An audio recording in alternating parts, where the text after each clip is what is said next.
Əsrlər boyu bu ərazilərdə yaşayaraq öz dillərini, adət-ənənələrini və həyat tərzlərini qoruyub saxlayıblar. Onlar əsasən Quba, Qusar, Şamaxı və Abşeron zonasında məskunlaşıblar.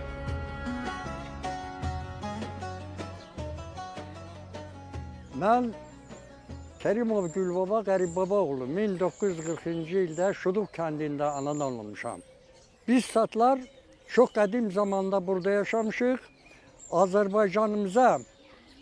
Azərbaycanın inkişafında biz satların fəaliyyəti də olmuşdur və bu fəaliyyət deməli bizim həm kəndimizin, həm də dövlətimizin inkişaf etdirilməsində cüzi olsa da köməkliyimiz olmuşdur. Azərbaycan bizim doğma vətənimizdir. Biz bu doğma vətənin inkişafında, onun qərarlarının yerinə yetirilməsində canla, başla fəaliyyət göstəririk. Umu, tato, icə, əqədim yaşamışə birənim və Azərbaycan dövləti sadığım, Azərbaycan dövlətiyə bütün qərarlara müdafiə saxtan rəbəyi və can, boşoz fəaliyyət nüşum edirəm. Azərbaycanda yaşayan tatlar əsasən tat dilində danışırlar.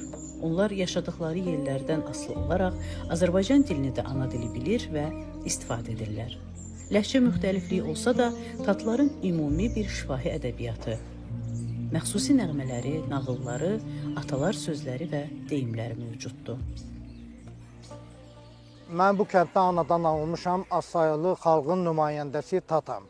Yəni özüm də 1-ci Qarabağ müharibəsi veteranıyam. Yəni bu kəndimiz İslam dininə, müsəlmançılığa çox yaxın olan bir kənddir. Tat xalqı dininə, imanına, vətəninə bağlı olan bir xalqdır. Yaşasın Azərbaycan xalqı, yaşasın tat xalqı, sağ başı Azərbaycan xalqı, sağ başı tat xalqı.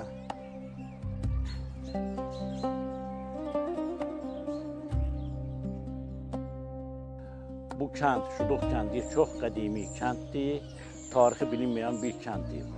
Bu saat qarşısında durduğumuz evin 300-dən çox yaşı var. Tarixi bilinməyən bir evdir.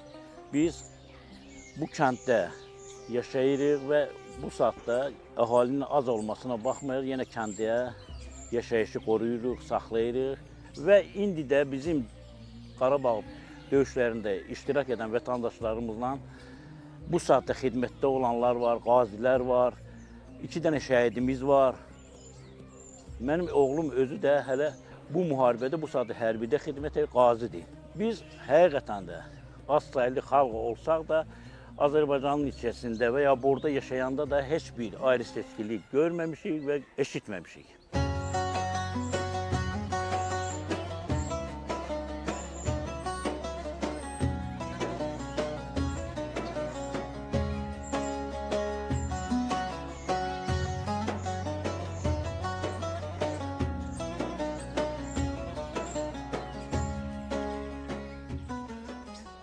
Mən Əhmədov Tərlan Xanbalaoğluyum. Bu kəndin sakini, az xalqlı millət tatlardanam. Bakı şəhərində 30 ildən çox yaşamışam. Oranı tərk edib, yəni oranı evimi satıb, gəlmişəm həmən bu ata yurduma. Buranın qəşəng bulaqları, saf havası hər şeyə dəyər.